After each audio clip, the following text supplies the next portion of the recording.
আসসালামু আলাইকুম। সবাই কেমন আছেন? কল্পনাস ব্লগে সবাইকে স্বাগতম। আমি কল্পনা টাঙ্গাইল থেকে বলছি। আজকে আরেকটি নতুন ভিডিও নিয়ে আপনাদের সামনে হাজির হয়ে গেলাম। আশা করি ভিডিওটি ভালো লাগবে। ভালো লাগলে প্লিজ ভিডিওর শুরুতে একটা লাইক দিয়ে ভিডিওটি দেখা শুরু করবেন। তো এটা হচ্ছে আমার রান্নাঘরে কিচেন র‍্যাক আর কি থালবাটি রাখার।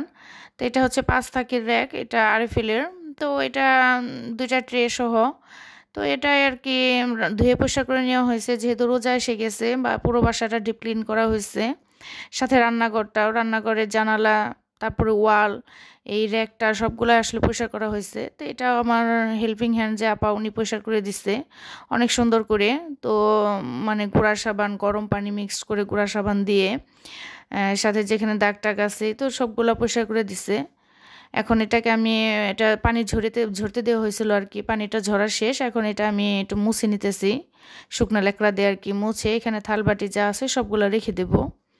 তো জায়গায় রেখে দিতেছি। তো এখানে আসলে কাঁটা চামিচ, তারপর এমনি চামিচগুলা, ছুরি সবগুলো আর কি রাখার যে জায়গাটা ওইখানে এগুলো রাখতেছি, গুছিয়ে রাখবো এখন। আপাতত শুধু এটা ধুয়ে দিয়ে চলে গেছে। তো এটা এখন শুকিয়ে গেছে, এখন এটাকে তো গুছিয়ে নিতে হবে, গুছিয়ে রান্নাঘরটা একটু গুছিয়ে নেব। তো আজকে রান্নাঘরটাও ডিপ ক্লিন করাইছি, মানে ২-৩ একদিন পুরা বাসাটা ঝাড়া মোছা করাইছি, আর একদিন হচ্ছে রান্নাঘরটা পরিষ্কার করাইছি। কারণ একই দিন এতগুলা কাজ তো আসলে করা সম্ভব না, সেজন্য ২ দিন আর কি কাজটাকে ভাগ করে নেওয়া হয়েছে। সাথে আমি নিজেও করছি যতটুকু পারা যায়। তো এখানে একে একে থাল প্লেটগুলো আর কি গুছিয়ে নিতেছি। ছোট প্লেট বাটি যা আছে যেখানকার যেটা গুছিয়ে রাখলে দেখা যায় যে ছোট রান্নাঘরেও কাজকর্ম করে একটু মানে কাজকর্ম করে আরাম পাওয়া যায়। আর যদি এলোমেলো করে রাখি, রান্নাঘরটা তো এমনিতেই ছোট, দেখা যাচ্ছে যে থাল বাটি গ্লাস প্লেট সবকিছু যদি এলোমেলো করে রাখি তাহলে আর কাজ করা যায় না। তো এর জন্য যে গ্লাসের জায়গায় গ্লাস রেখে দিতেছি, কাপের জায়গায় কাপ। তো আমি গত ভিডিওতে তো বলছি যে আমি হাতে আসলে ব্যথা পেয়েছি। তা আমার প্রিয় আপুর আমার জন্য অনেক অনেক দোয়া করছে। আল্লাহ তাআলা জানি তোমাদের সবার দোয়াটা কবুল করে। তো আমি ওষুধের দ্বারাই যাতে আমার হাড়ের এই সমস্যাটা ঠিক হয়ে যায়। তো অল টাইম আসলে এটা বেঁধে কাজ করতে হয়। তো কাজ করতে গেলে একটু ঝামেলা হয়ে যায় কারণ হাতে টান লাগে। তো তারপরে কি আর করার, এভাবে তখন কাজকর্ম করতে হবে। এর জন্য হাতের ব্যান্ডেজটা রেখেই কাজ করতেছি। যতটা আর কি করা যায়, বেশি ভারী কাজ তো আর করা যাবে না। দেখা যাচ্ছে টুকটাক কাজগুলো এগুলো আর কি করি। তো এখন এখানে বাটি যে থাকে বাটি রাখি, আর এখানে এক থাকে হচ্ছে খাবারটা রাখতে হয়। তার কারণ এখানে তো আর এমনি এমনির সেপ নাই, ছোট রান্নাঘর, ওগুলো রাখা যায় না। দেখা যাচ্ছে দোতলার উপরে বাসা, টেবিলে যদি আমি খাবারটা রাখি, দরজাটা আমার পুচকে আম্মুর জন্য তো দরজাটা আটকে রাখা যায় না। দরজাটা একটু আটকালে দরজা ধাক্কাবে আর বলবে আম্মু খোলো, আম্মু খোলো। সেজন্য দেখা যায় অধিকাংশ সময় দরজাটা খোলাই থাকে। তো বিড়াল এসে অনেকদিন খাবার নষ্ট করছে। তো সেই জন্য এই থালবাটির এই র্যাকের মধ্যে একটা র্যাকে এক থাকে আর কি পরিষ্কার করে নিছি, দ্বিতীয় থাকটা আর কি, যে ওইখানে আমি একটু টুকটাক খাবারটা রাখি আর কি। আর এটা তো আমি আরিফুল 99 এর দোকান থেকে কিনে নিয়ে আসছি। তো এখানে আমি আর কি মানে হাঁড়ি পাতিল যেগুলা থাকে এগুলা তো বেসিংয়ের উপর একটু ঝরতে দেই।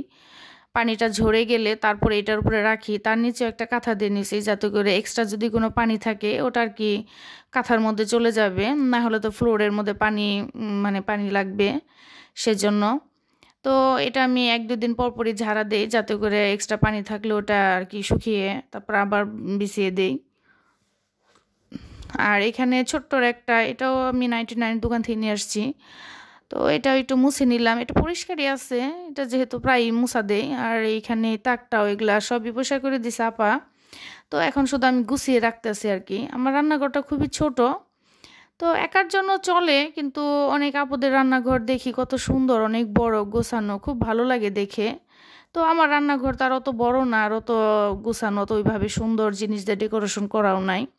টুকটাক যেভাবে আছে আলহামদুলিল্লাহ চলে। তো এর জন্য আমি আমার ছোট্ট রান্নাঘরটা আমি আমার মতো করে একটু সাজিয়ে গুছিয়ে নিতেছি। আর এখানে আমি সব ধরনের মশলাগুলো হাতের কাছেই রাখি যাতে করে আমার রান্না করতে খুব মানে সুবিধা হয় আর কি। হাতের নাগালে সব মশলাপাতি থাকলে দেখা যাচ্ছে রান্না করতে অনেকটা ইজি হয়ে যায়। তো এই দেখেন টাইলসগুলা কত চকচকা করে নিছে, কারণ এগুলা সবগুলা আপা নামিয়ে নিছিল, নামিয়ে একদম টাইলস যতটুকু ততটুকুই সে অনেক পরিষ্কার করে ঘষা মাজা করে পরিষ্কার করে দিছে। আমার রান্নাঘরটা আজকে খুবই সুন্দর লাগতেছে। আর আমাদের মেয়েদের অধিকাংশ সময়টা রান্নাঘরেই চলে যায়। রান্নাঘরটা যদি একটু গোছানো থাকে, টিপটাপ থাকে, তাহলে দেখতেও ভালো লাগে। আর কাজ করতেও খুব ভালো লাগে। আর কাউন্টার টপটার মধ্যে এখানে আমি শুকনা যত জাতীয় জিনিস আছে এগুলা, এখানে গুঁড়া দুধ, ট্যাং, আর কি হরলিক্স, ডিব্বা-ডাব্বি মানে টুকটাক যা লাগে আর কি সেগুলা রেখে দিছি। আর হাতের নাগালে আমি সবগুলা রাখি আসলে, যাতে করে কাজ করতে সুবিধা হয়। আর এখানে ছোট ছোট ডিব্বা-ডাব্বিতে আসলে মশলাগুলা, শুকনা মশলা, আর রান্নার যে মশলাগুলা, আর এটা তো হচ্ছে তেলের জার। তো এই টুকটাক জিনিস দিয়ে আর কি রান্নাঘরটা একটু সাজিয়ে নেই, যাতে একটু দেখতেও ভালো লাগে। আর দেখতে ভালো লাগলে কাজ করতেও একটা এনার্জি আসে, ভালো লাগে। এলোমেলো রান্নাঘরে দেখবেন রান্না করতে ভালো লাগে না। আর টিপটাপ গোছানো, সেটা ছোট হোক রান্নাঘর বা বড় হোক, একটু গোছানো থাকলে ভালো লাগে। এটা একটা মনের প্রশান্তি আর কি। তো ওই চুলা টুলা এগুলো, জানালা, গ্রিল সবগুলাই পরিষ্কার করে দিছে। আর এটা তো পানির ফিল্টার, এটাও কিছুদিন আগে লাগানো হয়েছে। তো পানির ফিল্টারটাও উপর দিয়ে হালকা মুছে নিছি। আর আজকে আপনাদের সাথে শেয়ার করব যে আমার যে কিছুদিন আগে যে আমার ভাগ্নের বিয়ে খেলাম আমাদের বাসার পাশে, তো সেইখান থেকে আর কি এটা গিফট পাইছি বিয়ান বাড়ি থেকে। তো আমি যেহেতু ছেলের মামি, সেজন্য মামি শাশুড়ি হিসেবে আমি আর কি গিফট পেলাম। থ্রি পিসটা অনেক সুন্দর। আপনাদের কাছে কেমন লাগছে সেটা অবশ্যই কমেন্টে জানাবেন। কালারটা মাশাআল্লাহ অনেক সুন্দর। তো ভাগ্নের বিয়ে মানে বাড়ির বাসার পাশে, এটার বিয়ের ভিডিও দিছি, আপলোড করছি। সবাই অনেক সুন্দর করে কমেন্ট করছে। আমার ভাগ্না বোর জন্য সবাই অনেক অনেক দোয়া করছে। আল্লাহ সবার দোয়া কবুল করুক। তো এই যে থ্রি পিসটা আপনাদেরকে একটু দেখিয়ে দিলাম। আমি যেহেতু মানে বউ ভাতে যেতে পারিনি, আবার আমার ভাগ্না যে শ্বশুরবাড়ি আসছিল, এখানে তো জামাই বাজার করা হয়েছে, সেখানে দাওয়াত খাইছি, কিন্তু মেয়ের পরীক্ষার কারণে ওইখানে থাকতে পারি নাই, আমি ভিডিও করতে পারি নাই। তো জামাই যে আপনার জামাই বাজার করে, তো ওইটারই যে ফিরানি বলে আর কি, ওইখানে দাওয়াত খেতে গেছিলাম, মানে দাওয়াত করছিল, সেখানে গেছিলাম, সেখান থেকে গিফট পাইছি মামি শাশুড়ি হিসেবে। থ্রি পিসটা খুবই খুবই সুন্দর হয়েছে, আমার কাছে খুবই ভালো লাগছে। আপনাদের কাছে কেমন লাগছে সেটা অবশ্যই কমেন্টের মাধ্যমে জানাবেন। এটা হচ্ছে সালোয়ার, প্রথমে যেটা দেখেছি এটা উন্না, মাঝখানে এটা হচ্ছে থ্রি পিস আর কি কামিজের কাপড়, আর এটা হচ্ছে উন্না, সরি এটা হচ্ছে সালোয়ারের কাপড়। তো আমার থ্রি পিসটা কেমন হয়েছে অবশ্যই সেটা কমেন্টে জানাবেন। আমার কাছে তো খুবই ভালো লাগছে। এটা ওড়না, এটা বানাতে দেব, ভাবলাম বানাতে দেওয়ার আগে আপুদের ভাইদের সাথে একটু শেয়ার করি। তো এটা হচ্ছে সন্ধ্যার ভিডিও। আজকে রান্না বান্নার কোনো কিছু শেয়ার করি না, কারণ এমনিতে ভিডিও অনেক বড় হয়ে যায়, তখন আমার আপু ভাইদের অধৈর্য হয়ে যাবে এত বড় ভিডিও দেখতে। তো এখানে হচ্ছে টেস্টি টুইস্ট, এটার দিকে একটা পিৎজা নিয়ে আসছে। তো পিৎজাটা আসলে ভালোই ছিল খেতে।